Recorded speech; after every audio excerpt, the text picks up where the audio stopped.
नमस्कार। आज हम देखते हैं पंचुएशन को।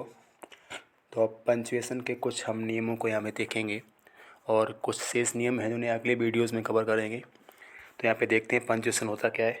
तो किसी भी वाक्य में उचित स्थान पर उचित विराम चिन्ह या कैपिटल लेटर्स मतलब बड़े अक्षरों का सही प्रयोग करना पंचुएशन कहलाता है। तो कोई वाक्य है उसमें सही विराम चिन्ह की बात करें, विराम चिन्ह मतलब question mark, full stop, comma, exclamation mark, apostrophe, तो इस तरह के चिन्ह हैं या फिर कैपिटल लेटर्स मतलब बड़े अक्षरों का सही प्रयोग करना, ये अपने आप में पंचुएशन कहलाता है। तो किसी भी वाक्य में सही स्थान पर उचित स्थान पर सही विराम चिन्ह अगर हम लगाते हैं और उनका वाक्य में सही स्थान पे बड़े अक्षरों का सही प्रयोग करते हैं तो वो पंचुएशन कहलाता है। यहाँ पे देखते हैं आगे हम यूज़ ऑफ कैपिटल लेटर्स। तो बड़े अक्षरों का प्रयोग हम कहाँ कहाँ करेंगे, पहला पॉइंट हम ये देखते हैं यूज़ ऑफ कैपिटल लेटर्स। तो यहाँ पे हमारा पहला पॉइंट लिखा है वाक्य का पहला अक्षर। तो प्रत्येक वाक्य का जो पहला अक्षर होता है स्टार्टिंग में, हर शब्द जो स्टार्टिंग जो भी शब्द आएगा तो हर शब्द का जो पहला अक्षर है हमेशा बड़ा बनाएंगे, चाहे वाक्य किसी भी टाइप का हो। अगला आप कह रहे हैं प्रॉपर नाउन का पहला अक्षर। तो अगर प्रॉपर नाउन वाक्य में कहीं भी प्रयोग हो, चाहे शुरुआत में हो, चाहे बीच में हो, चाहे लास्ट में हो, तो प्रॉपर नाउन का अगर वाक्य में कहीं भी प्रयोग है तो उसका जो पहला अक्षर है हमेशा बड़ा बनाएंगे। प्रॉपर नाउन से मतलब है किसी एक विशेष नाम को, पार्टिकुलर नेम से, जैसे किसी व्यक्ति का नाम, शहर का नाम, गांव का नाम, किसी स्थान का नाम, देश का नाम, किसी प्रकार की बात करें नदी का नाम, पहाड़ का नाम, जहाज़ का नाम, अखबार का नाम, रेलगाड़ी का नाम, एरोप्लेन्स का नाम, जहाज़ का, इस तरह के नाम आते हैं तो उनका पहला अक्षर हमेशा बड़ा बनाते हैं। आगे देखते हैं, आगे बात करें तो सी पॉइंट है भगवान के लिए प्रयोग होने वाले शब्द। तो भगवान के लिए हम जितने शब्दों का प्रयोग करते हैं तो हर शब्द का पहला अक्षर हमारा कैपिटल होता है, बड़ा होता है। अगली बात करें दिन और महीनों के नाम, जब भी दिन का नाम आए, संडे मंडे जो भी है, जनवरी फरवरी, तो दिन और महीनों के नाम वाक्य में चाहे कहीं भी आते हों उन्हें हम हमेशा बड़े अक्षरों में करेंगे।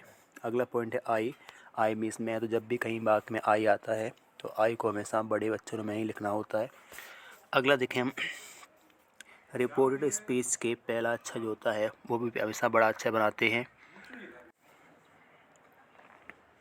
आगे यहाँ पे देखते हैं तो अगला लिखा है रिपोर्टेड स्पीच के पहला अक्षर होता है हमेशा बड़ा लिखते हैं। जब भी हम डायरेक्ट से इनडायरेक्ट बात करते हैं तो डायरेक्ट नरेशन में एक होता है रिपोर्टिंग वर्ब, अगला होता है रिपोर्टेड स्पीच।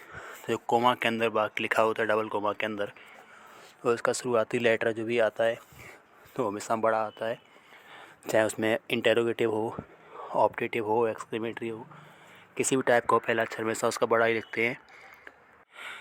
अगला यहाँ पे है तो अगली बात करें हम एक्सक्लेमेटरी जितने वर्ड्स हैं, एलास है, हुर्रा है, ब्रेवो है, इस तरह के शब्द हैं। एक्सक्लेमेटरी वर्ड्स का सभी शब्द अपने आप में पहला अक्षर बड़ा बनाएंगे।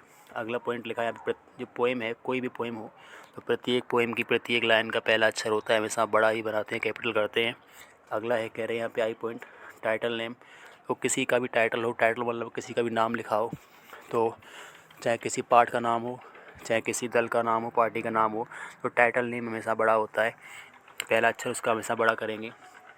अगला जी पॉइंट लिखा है किसी पार्टी का नाम हो या इंस्टीट्यूट का नाम हो तो उसका पहला अक्षर हमेशा बड़ा ही लिखेंगे। जैसे किसी पार्टी का नाम है कांग्रेस पार्टी, तो कांग्रेस में सी बड़ा, पार्टी में पी बड़ा।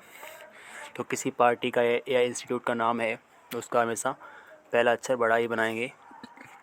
ऐसे लिखा हो राजीव गांधी इंस्टीट्यूट, तो राजीव में आर बड़ा, गांधी में जी बड़ा, इंस्टीट्यूट में आई बड़ा। तो जब भी किसी संस्थान का नाम हो, पार्टी का नाम हो, इसका पहला अक्षर हमेशा बड़ा ही बनाते हैं। अगला यहाँ कह रहे हैं किसी भाषा का नाम हो, किसी भी देश का नाम हो, किसी जाति का नाम हो, किसी धर्म का नाम हो या किसी त्यौहार का नाम हो तो इनका पहला अक्षर हमेशा बड़े में प्रयोग करते हैं, पहला अक्षर हमेशा बड़ा ही बनाएंगे। आगे देखते हैं यूज़ ऑफ फुल स्टॉप। तो फुल स्टॉप का प्रयोग कहाँ करते हैं, तो सिंपल सी बात है, कोई भी इम्परेटिव वाक्य है या असर्टिव वाक्य है तो उसके प्रकार के वाक्यों के अंत में फुल स्टॉप लगाते हैं।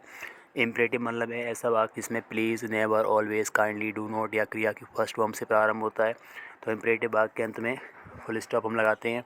लेट से आरंभ होता है वाक्य तब भी इम्परेटिव है, उसके अंत में फुल स्टॉप आता है। असर्टिव वाक्य से मतलब है ऐसा वाक्य जिसमें पहले सब्जेक्ट दिया है, उसके बाद हेल्पिंग वर्ब या टेंस है या मेन वर्ब है, तो इस प्रकार का जो असर्टिव वाक्य है उसके अंत में भी फुल स्टॉप आता है। और शॉर्ट नेम की बात करें, किसी का नाम शॉर्ट में लिखा है, जैसे बीएससी हम शॉर्ट में लिखते हैं तो वहाँ भी फुल स्टॉप का प्रयोग संक्षिप्त शब्दों के बाद में हम करते हैं। एमए लिखा है, आर के नारायण लिखा है। इस प्रकार के शब्दों में हम फुल स्टॉप का प्रयोग करते हैं। अगली बात करें क्वेश्चन मार्क की, तो यहाँ पे देखते हैं तो जब भी इंटेरोगेटिव वाक्य होता है उसके अंत में क्वेश्चन मार्क लगाते हैं। अगर वाक्य हेल्पिंग वर्ब से प्रारंभ है तो उसके शुरुआत में अगर हेल्पिंग वर्ब आ रही है is, am, are, was, were, can, could, will, shall, do, does, may, might, has, have, तो इस प्रकार का वाक्य उसके बाद हेल्पिंग वर्ब के बाद अगर सब्जेक्ट है उसके बाद टेंस समय बन रहा है कोई भी, तो उसके अंत में क्वेश्चन मार्क आता है। जैसे यहाँ पे एग्जाम्पल लिखा है have you, Y O U, done it, तो है पहले है उसके बाद में यू है, बाई ओ यू केवल, तो इस प्रकार का वाक्य है उसमें लास्ट में क्वेश्चन मार्क करेंगे। लेकिन यदि कोई ऐसा वाक्य जो क्वेश्चन वर्ड से प्रारंभ हो रहा है, how, what, when, where, how much, how many, तो क्वेश्चन वर्ड से आरंभ अगर वाक्य है तो उसके अंत में भी क्वेश्चन मार्क लगाते हैं। जैसे यहाँ पे लिखा है व्हाट इज़ योर टारगेट, तो व्हाट के बाद एक हेल्पिंग वर्ब आ रही है, उसके बाद सब्जेक्ट कहीं ना कहीं है, तो इस प्रकार के वाक्यों में हम अंत में क्वेश्चन मार्क लगाते हैं। तो इसी प्रकार की कुछ हम और जो पंक्चुएशन मार्क्स हैं उनका यूज़ देखेंगे। तब तक के लिए इतना ही काफ़ी है। अभी अगली वीडियोज़ हम देखेंगे जो क्वेश्चन मार्क के अलावा भी कॉमा है, अपॉस्ट्रॉफी है, अन्य चिन्ह, उनके बारे में देखेंगे। Thank you.